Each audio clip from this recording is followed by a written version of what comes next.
what are the constraints that are not allowing you to get there? You say, okay, I want to go there. My BHAG is help 10 million leaders like you be able to do two things: scale your impact and reduce your drama.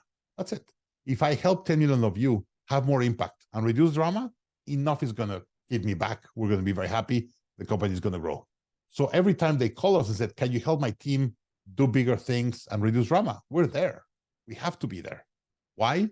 Because that's who we are. That's our why. But between now and there, we have constraints. We have things that are blocking the capacity that we have to serve you. And usually you have to understand what are your constraints and be able to start opening the constraints. So what are the constraints between us and you? And the way we do it is, what are the top 20 complaints of the industry? I want to understand, what are your clients complaining, not about you. They're complaining about everyone else. Well, planes are always late. I could never guarantee that I'm going to go on time. Everyone complains that planes are always late. People complain that you lose your connection. Hey, people complain that the consultants are never on time. Or people complain that a consultant told you it was going to take them 5 hours and it took them 10 hours. What are the complaints of the industry? And then once you have the 20 complaints that they complain about everyone in the industry, then you go and say, okay, which one can I solve? What's the constraint that I am going to solve? So as an example, Southwest Airlines, very famous airline. They've grown really, really fast. What's one of the biggest constraints they solve? Living on time. Usually, they're the most on-time planes in the US. Why? They have a lot of ways to do that. One of them is same airplane. It's always the same plane. Why? Because you could have any pilot flying any plane. Today, if you're going to fly United and it's a pilot that is trained on a 737 and the plane that it's out there is a 747, they cannot fly it. In Southwest, every plane is exactly the same. So every pilot, every technician knows how to solve it. If they have to change planes, they don't have to change seats. It's just a different plane and they put the same amount of people. So they have a lot of processes and systems to make sure they could be more efficient to get on time. The other one, as an example, they don't give you seat assignments. And people say like, well, that's a really bad customer experience. People want to go in fast and fight to get to their seat. And what the Southwest Airlines says, that's what I want. Because if your objective is to live on time, I want people to be, whenever we open the door, to be trying to fight and get in fast, because that's going to help the plane go on time. They understand that the constraint in the industry and the people that fly a lot, what they want is fly on time. And it's okay, if you want to fly on time, then I need to get you to fight with the other people to try to get into the plane.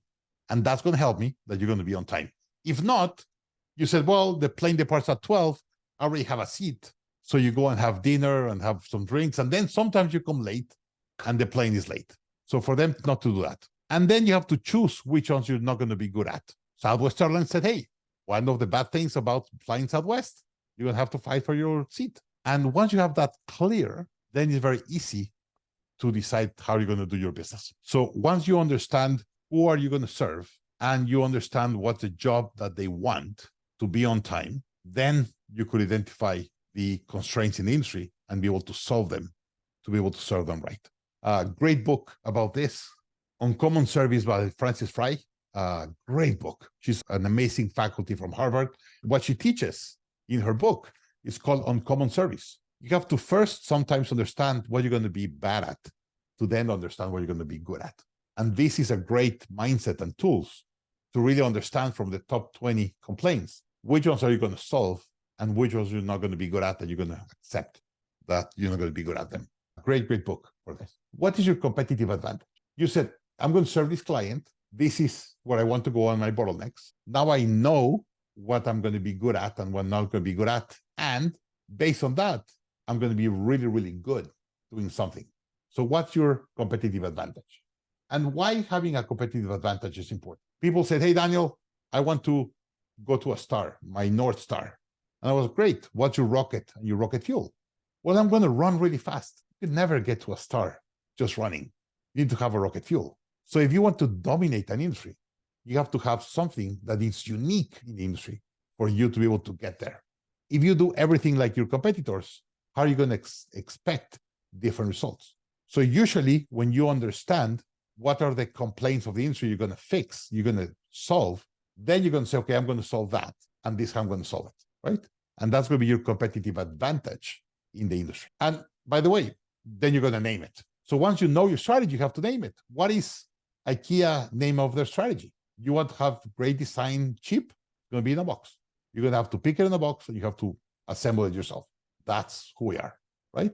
Southwest Airlines. You're going to be in front of the plane and you're going to fight to get in your seat. You have to be able to name it like that. You're going to have to be able to give it, not necessarily the name that your client know, but everyone in your industry and your team will know. As an example, Southwest Airlines. You know what's their strategy? Wheels up. If the wheels are on the air, they're making money. If the wheels of the plane are on the tarmac, they're losing money.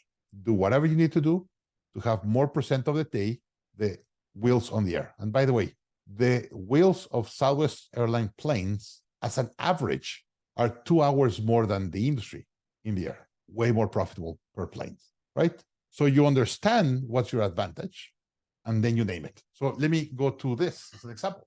This is my chair. Imagine I put this chair in a box.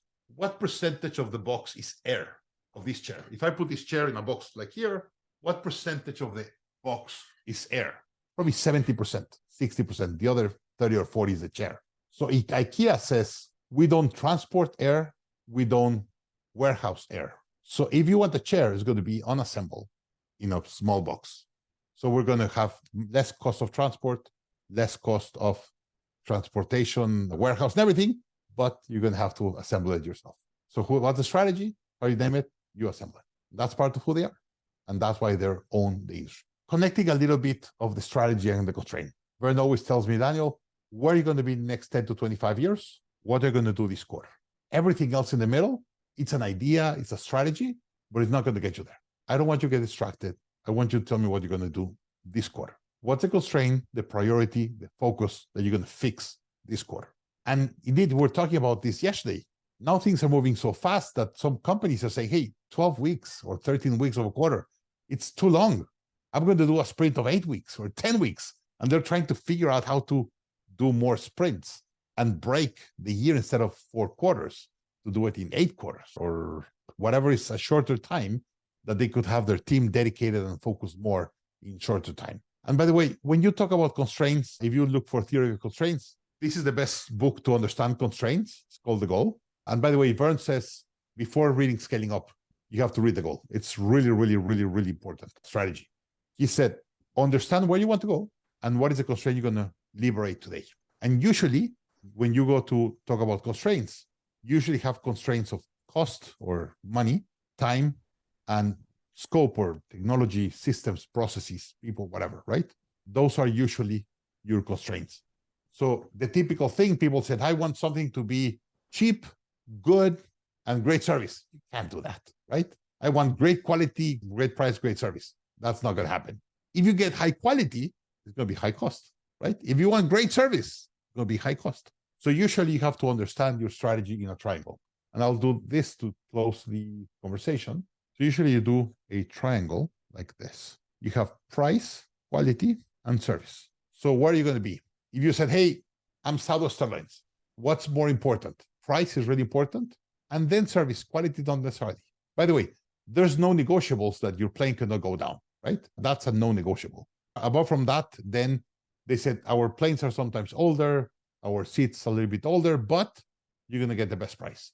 Then you get something like United that said, hey, supposedly our planes are the best planes, and we're going to give you good service, not necessarily price. And then each airline or each competitor will choose where they want to be. Usually the winners are in the corners. So you have to be really, really good in one and have a secondary that you're aligning, but usually not a third one. The ones that want to be in the middle are usually gone. So whenever you decide where you want to go and you're constrained, you're going to be able to identify what corner are you at. And that's why I kind of cross this, because usually you're going to choose one to be your top. You're going to choose a second one to be your second option. And then a third, you're just going to disregard completely. If you want to be great quality, great service, great price, you're done. You're completely off market because someone's going to be better than you in each of these corners, and they will attract the clients for those corners. These are kind of strategic questions of how to get your company to a next level and really be able to scale long term.